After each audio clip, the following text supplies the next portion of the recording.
కడప జిల్లా పులివెందుల నియోజకవర్గంలో వైసీపీ జోరుగా ప్రచారం నిర్వహిస్తోంది.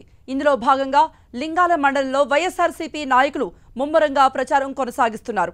లింగాల మండల ఇన్ఛార్జ్ వైఎస్ అభిషేక్ రెడ్డి గత 20 రోజులుగా గ్రామంలో ప్రతి ఇల్లు తిరుగుతూ ఓట్లు అభ్యర్థిస్తున్నారు. వైసీపీ నేతల ప్రచారానికి ప్రజల నుంచి విశేష స్పందన వస్తోందని అభిషేక్ రెడ్డి అన్నారు. లింగాల మండలంలో వైఎస్ఆర్ కాంగ్రెస్ పార్టీకి అత్యధిక మెజార్టీ వస్తుందని ధీమా వ్యక్తం చేశారు. కడప పార్లమెంట్ పరిధిలో వైసీపీ అభ్యర్థుల విజయం ఖాయమన్నారు Kadapa parliamentary secretary Sareddy Chandrasekhar Reddy. YS Jagan చేసిన అభివృద్ధే వైసీపీ అభ్యర్థిని గెలిపిస్తుందని చెప్పారు ఆయన. లింగాల మండలం ఇన్ఛార్జ్ కింద నేను ప్రతి గ్రామానికి తిరుగుతున్నాను. ప్రతిరోజు గడప గడపకి అక్కడి నుంచి వచ్చే ప్రజల ఆదరణ చాలా అంటే చాలా బాగుంది. ప్రజలు స్వచ్ఛందంగా వచ్చి గడప గడపకి మాతో తిరుగుతూ ప్రతిదీ వాళ్ళకు జరిగిన ప్రతి మంచి పని మాతో షేర్ చేసుకుంటూ చాలా అంటే చాలా ఆనందంగా ఉన్నారు.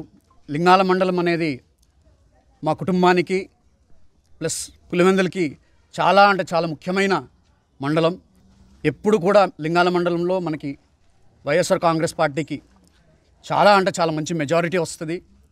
ఈసారి అంతకంటే ఎక్కువ మెజారిటీ రావాలని 2024లో మేము అందరం కోరుకుంటున్నాము.